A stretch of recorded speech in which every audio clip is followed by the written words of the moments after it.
My name is Ismail Hassan. I'm currently going into my fourth year at the University of Guelph on the varsity men's basketball team and studying sport and event management as well. My name is Kumail Khilji. I just graduated in computer science and I played on the varsity football team. This is my fourth year. I'm going into basketball. I had ACL surgery before I got to the University of Guelph. I've been dealing with injuries for the past 3 years now, and last year was my first year of eligibility where I got back after over 1,000 days of injuries and rehabilitation. And I was also awarded the Ken Shields Award for my work in the community, athletics, and academics. I played 3 seasons for the University of Guelph football team under various coaches, where I won back-to-back Flu Family Service Award, which is an award given to someone who exemplifies on and off field leadership and community service on the football team. So we grew up in the same neighborhood, went to the same elementary school where we played on the senior basketball team in the 8th grade together.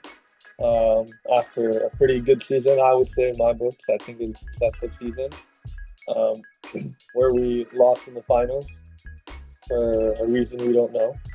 Ultimately, we went to different high schools and we kind of grew distant then.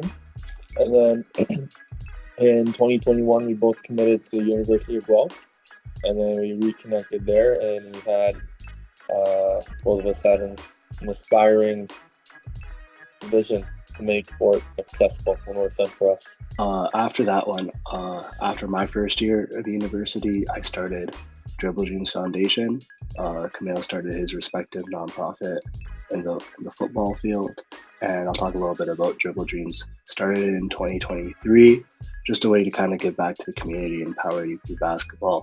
I've been privileged firsthand to see the effects basketball has been able to provide myself to be able to compete at the varsity level, at the university level, and it's opened so many doors. Kumail and myself, we met through basketball.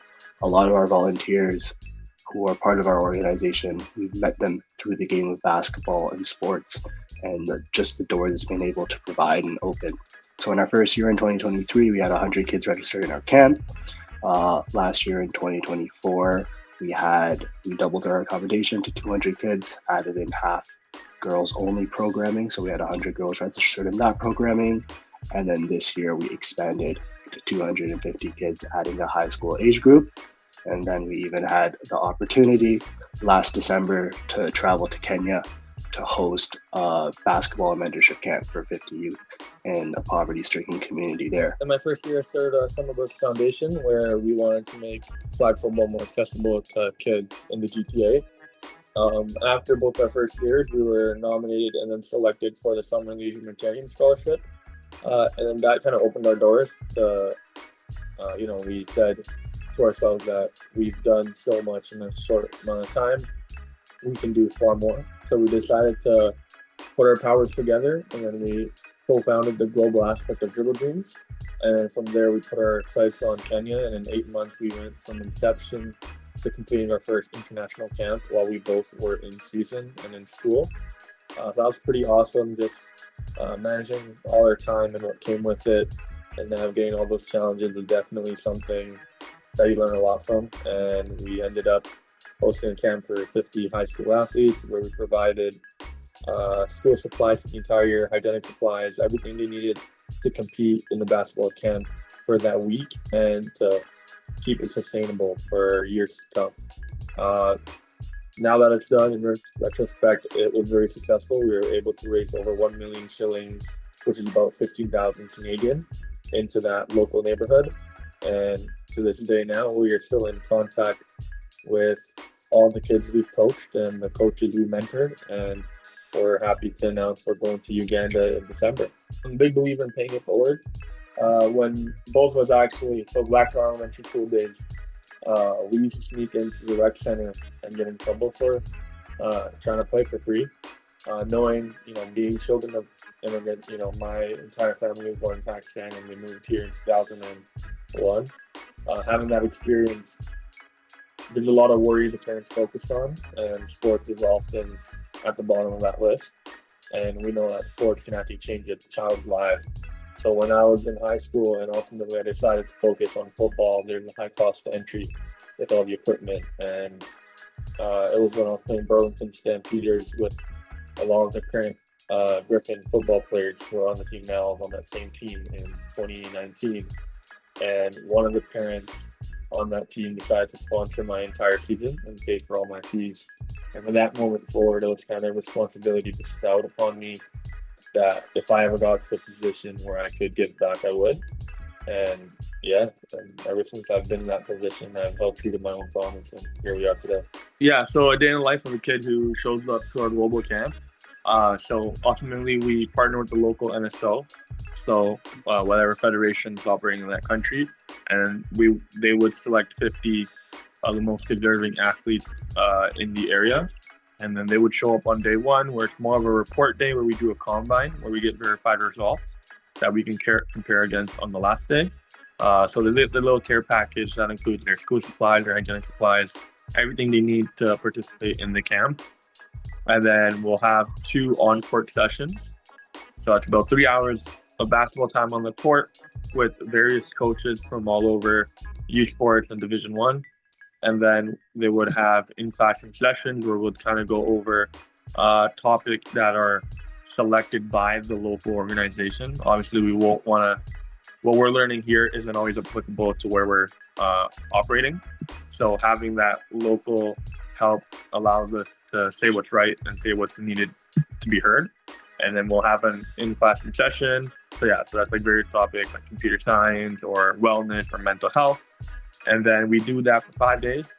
And on the 5th day, we would then do the combine again, where we then would compare the results. And then the athlete can then send their results to local coaches and coaches overseas. And, and then we just want to be that bridge between the athlete and their next step in their basketball adventure. And also we want to let them know through the classroom sessions that it's bigger than basketball and they are bigger than a basketball player. And then we also have our tournament on day 5.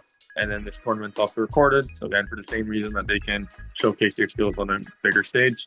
And then it's all around fun. And we even have an all-star game for the coaches, and the players kind of laugh because everybody says I play basketball like a football player. Which, all the football players are going to watch this in youth sports, we all take offense to that. Hear that a lot. And then, that sums up our global camp. A little bit about our local camp. Now we're in the 3rd summer where we're doing it. About 250 kids registered. We opened our registration early around April. This allows parents to register their kid. We have a pre-registration session that we host in person at the local rec center. They can ask us any questions about our programming. And our goal is low cost, high impact. So what this allows us to do is to cater towards as many kids as possible and have that affordable rate.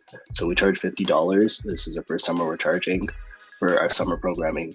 And when you compare that to other organizations, it can cost $200, $300 to $400 to register your kid into a summer camp. And we're helping remove those barriers. We have a lot of sponsors and supporters from the local town, from different organizations, over 10 different sponsors and partners we work with to allow to make this accessible. And then we're comprised of a team of entirely volunteers.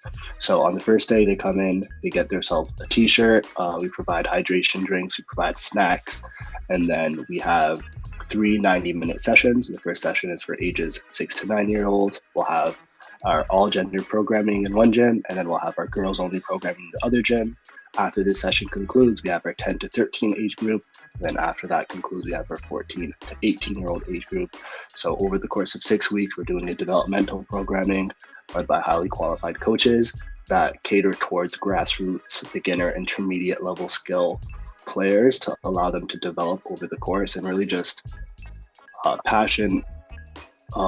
foster a passion for the game of basketball and sports as a whole. No matter what their skill level is, we just want to expose them to the opportunities it has to present and allow them to build friendships, build relationships that they can carry with them even outside of this camp. I think one of the most impactful moments was when we wrapped up our first global camp in Kenya last year, and just showing up to this community on the first day, we're kind of like a stranger, and then by the 5th day you're so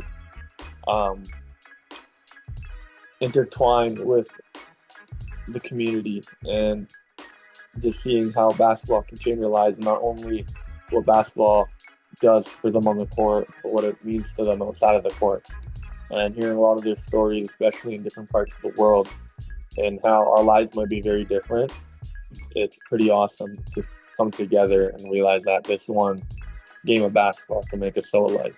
Sports is universal. Like, no matter the language barrier that we have in Kenya when we're trying to coach them, they still understand the game, and it's a way to communicate. One of my kind of most distinguished moments, it was after their first year of our programming, where we did our cost-free programming and we made it accessible for families in the local Milton Halton area. And I received an email from one of the parents talking about how they were undergoing cancer treatment, and all of their funding that they were receiving was going towards their cancer treatment, which meant they were unable to focus and provide their kids access to sports. So when they came across our organization, we provided that opportunity for their kid to be in that environment, and they just sent a long email expressing their gratitude for the opportunity we provided. And I think that's what it's all about.